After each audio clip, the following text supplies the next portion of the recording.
প্রতিটি জিন এবং ইনসানকে তাগিদ দেওয়া হয়েছে। তাই আল্লাহ কুরআনুল মাজিদে একটি আয়াত বলেছেন, ওমা খালাকতুল জিন্নি ওয়াল ইনসা ইল্লা লিয়াবুদুনি, আমি কি জিন এবং ইনসানকে আমার ইবাদত করার জন্য তৈরি করি নাই। এখানে প্রশ্নবোধক ইন্টারগেটিভ, যে প্রশ্ন করেছেন যে আমি কি জিন এবং ইনসানকে আমার ইবাদত করার জন্য তৈরি করি নাই। এখানে কিন্তু বলে নাই যে আমি জিন এবং ইনসানকে আমার ইবাদত করার জন্য তৈরি করছি, এটা কয় নাই। প্রশ্ন করছে যে করি নাই, আমি কি জিন এবং ইনসানকে আমার ইবাদত করার জন্য তৈরি করি নাই।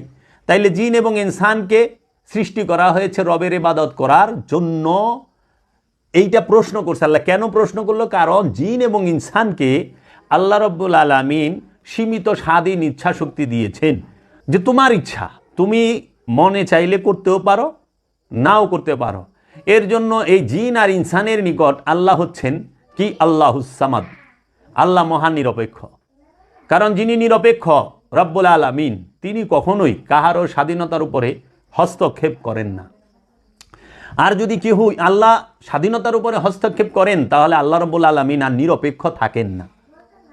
এর জন্য একটি মানুষ যদি মহাপাপীও হয়, তবুও আল্লাহ তাকে ডাইকা বলেন না, তুই এত পাপ করছস কেন রে বাপ, তুই এত পাপ করস কেন বান্দা, এটা বলেন না।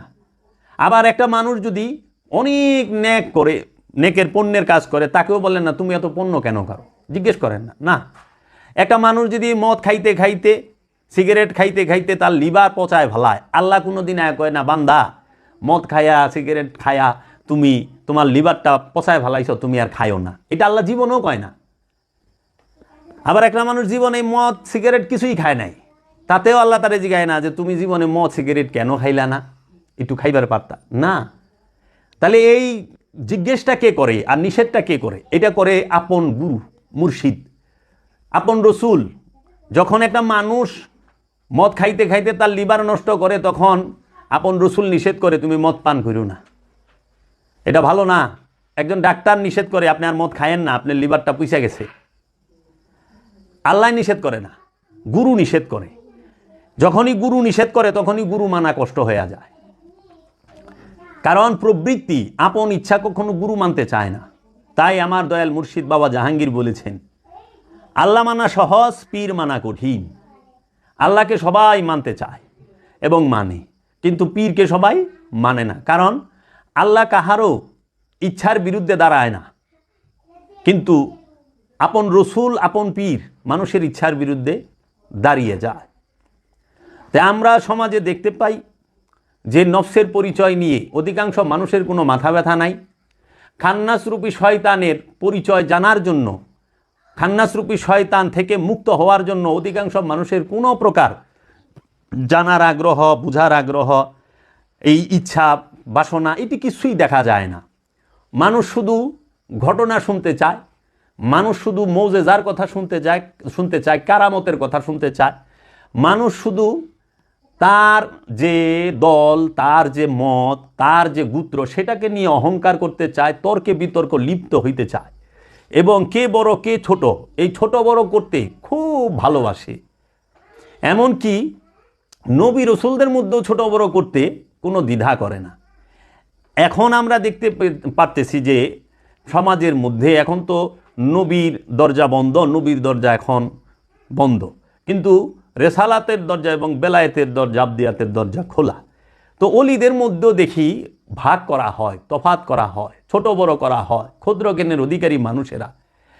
আবার যারা নাকি অতিরিক্ত একটু বেশি নিকটে যাইতে চায়, তেল মারা স্বভাব যাদের আছে, মানে অনেকে আছে যে বাবা জাহাঙ্গীর একটি বাণী বলেছেন আমার দয়াল মুর্শিদ, সেই বাণীটি হলো যে প্রেমিকের বকনি, প্রেমিকের বকা গালি আমাকে আনন্দ দেয়, আর চাটুকারের চাটুকারিতা আমাকে চমকিয়ে দেয়।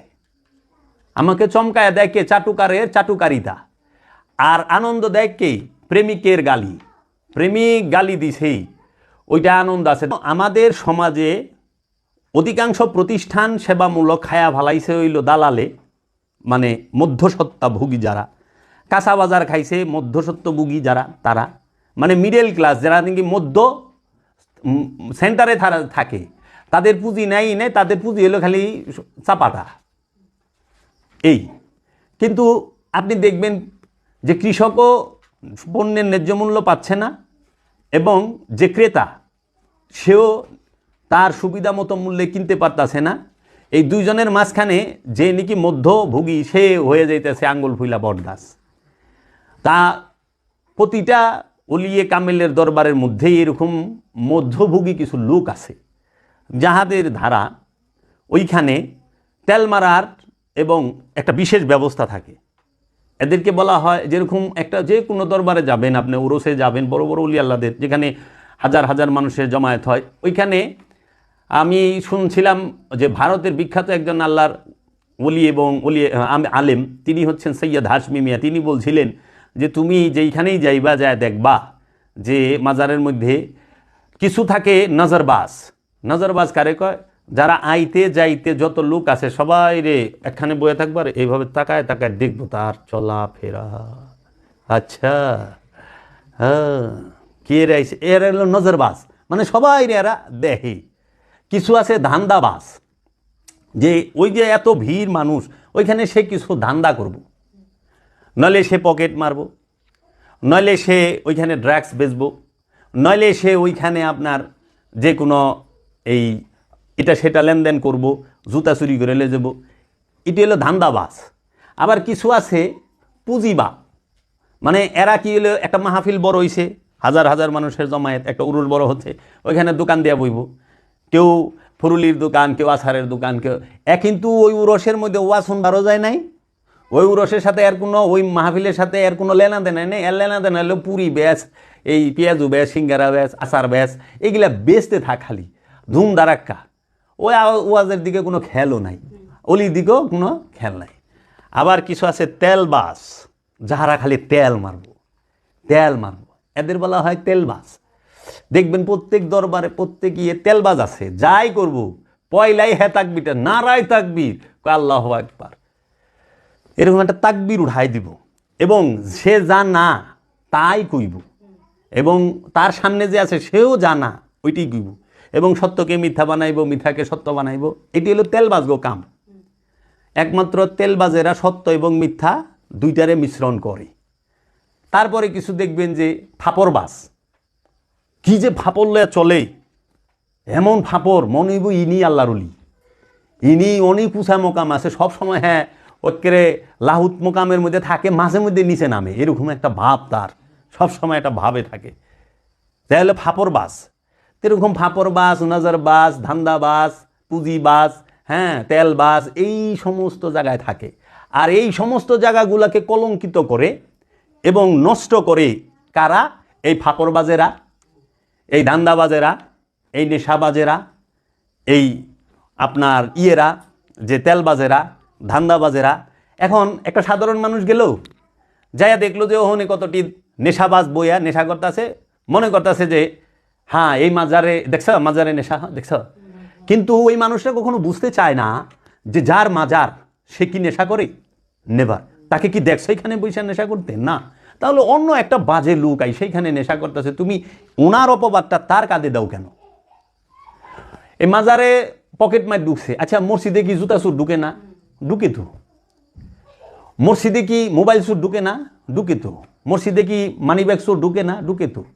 মসজিদে জিনিসপত্র চুর ঢুকে না? হ্যাঁ তো নামাজ পড়বালে এমন অভিনয় কইরা খারায় পাওয়া, যখনই সেজদায় গেছে মোবাইলটা লইয়া আস্তে করে সবার অনেক ইমানদার তার নামাজ ছাড়ে না, মোবাইল ছাইরা দেয়। আর সুর হইলো মোবাইল ছাড়ে না, নামাজ ছাইরা দেয়। সুরের কাম হইলো নামাজ ছাইরা মোবাইল লিয়েও দৌড় দিব, আর ইমানদার হইলো মোবাইল থুইয়া নামাজে খাড়ায় থাকবো। এই হইলো ইমানদার আর সুরের মধ্যে পার্থক্য।